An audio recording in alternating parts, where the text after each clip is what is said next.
Imagine this scenario. You are sitting in a hospital room with the lights dimmed low. There's a single cup of water sitting on the table beside you. The room is quiet, almost unsettlingly calm. You are painfully thirsty, your mouth is dry, and your lips are cracked. Every cell in your body is screaming for water. This is the most basic human need there is. You reach for the glass, your fingers wrap around it instinctively. Your body knows exactly what to do. This should be relief. And then your body betrays you. Your throat locks without warning. Your muscles seize violently. A spasm rips through your neck and chest, like internal strangulation. You pull your hand back immediately, not because you don't want to drink, not because you're afraid of the water, but because drinking has become unbearable. The thing your body needs most to survive has turned into a threat. Your nervous system treats water like poison. Pain replaces instinct. Survival turns against itself. This is not fear. This is not psychology. This is not weakness. This is rabies. Rabies is not just a virus. It is a biological betrayal. It doesn't simply kill you. It turns your own survival instincts against you. Fast forward for a moment. You weren't born with this condition. You didn't inherit it genetically. You didn't catch it from the air. It started weeks ago, maybe even months ago. Something small and forgettable. Something you barely noticed. A bite, a scratch,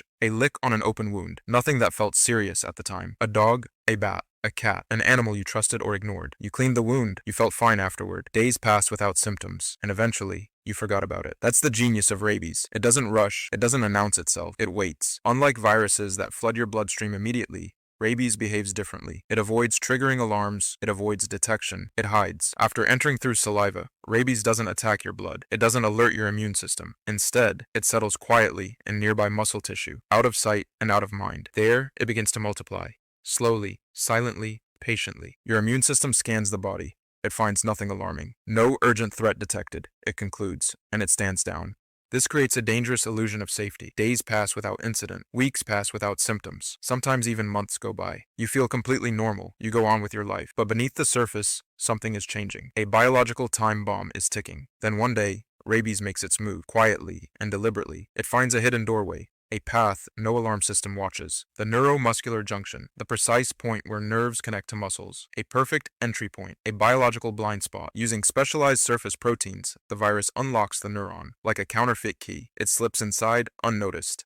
And once it's in, everything changes. Rabies does something almost no virus can do. It travels backward, against the direction of nerve signals, against the flow of biology itself. It crawls up your nerves, toward your spinal cord, toward your brain, at a terrifyingly slow pace, millimeters per hour, slow enough to stay hidden, fast enough to be deadly, relentless in its advance. This is why location matters. A bite on the leg may take months. A bite on the face may take days. Distance determines fate, and while the virus travels, it is invisible. Antibodies can't reach it. Blood tests can't detect it. It is completely shielded. Rabies hides inside your nervous system, the most protected wiring in your body. The system designed to keep you alive, now turned into a private highway. And then it arrives, the brain. Once rabies crosses that boundary, everything changes. There is no turning back. This is the point of no return. The virus doesn't attack randomly. It is precise and intentional. Every target is chosen. First, it attacks the limbic system, the part of the brain that controls emotion, fear, aggression, and impulse, the core of behavior itself. Anxiety explodes without warning. Hallucinations begin to appear. Paranoia takes hold. Behavior becomes unrecognizable. This is why animals become aggressive, why humans scream and panic, why rational thought disappears. The mind is no longer in control. Then rabies moves deeper, into the brainstem, the command center of life, where automatic functions live. Breathing,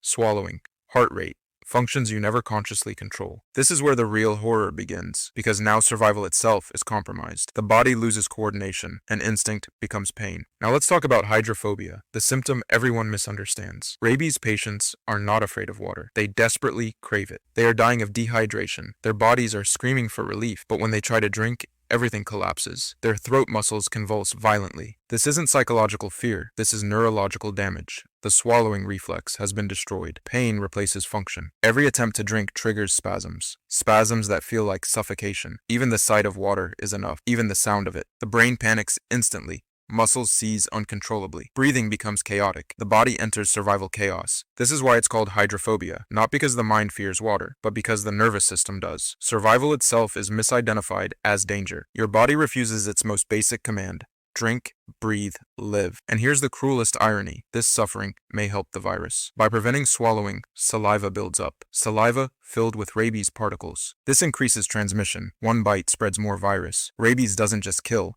It optimizes itself. At this stage, medicine can do almost nothing. The question is why? The answer is the blood-brain barrier, a microscopic fortress protecting the brain. Once rabies enters the brain, the fortress becomes a prison. Antivirals can't reach it.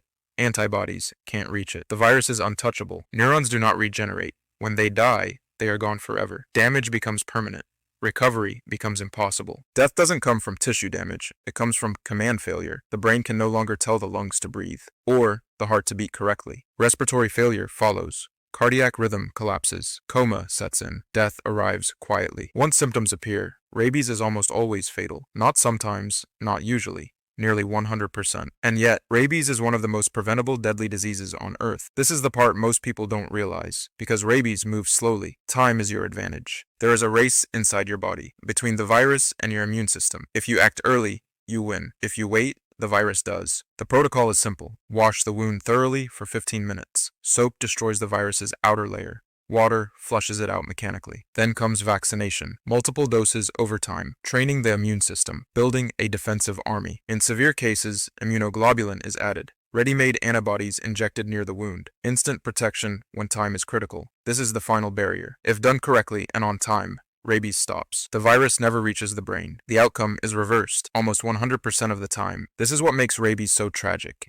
It is ancient, referenced in Mesopotamian law, described by Greek physicians. Medieval Europe feared it as demonic possession. For centuries, it was misunderstood, seen as a curse or punishment, not a disease. People prayed instead of treating. They exorcised instead of vaccinating. They isolated and killed the infected because they didn't understand. Then science caught up. In 1885, Louis Pasteur intervened, a boy bitten by a rabid dog, and he survived. History changed forever. Rabies was no longer a guaranteed death, but even today, tens of thousands still die. Not because medicine failed, but because humans hesitate. People underestimate bites. They delay treatment, they trust myths, they lack access and awareness. Rabies keeps winning for one reason, not because it's unstoppable, but because people wait too long, and waiting is fatal. The most unsettling part of rabies isn't medical. It's philosophical. It reveals something terrifying about being human. The will to live is not absolute. Consciousness can be hijacked. A microscopic virus can override evolution and force the body to reject life. The thirst never disappears. The desire to live remains, but the pathway is broken. The system refuses to cooperate. The body is alive, but it is no longer on your side. Control is gone. Identity dissolves. Rabies is not just a disease. It is a warning that survival is fragile, that biology has loopholes. Ignoring small signs can have irreversible consequences. If this video made you pause, share it, because awareness is the real vaccine, and ignorance is the real killer. The only thing more dangerous than rabies is believing it can't happen to you. Thanks for watching. I'll see you in the next one.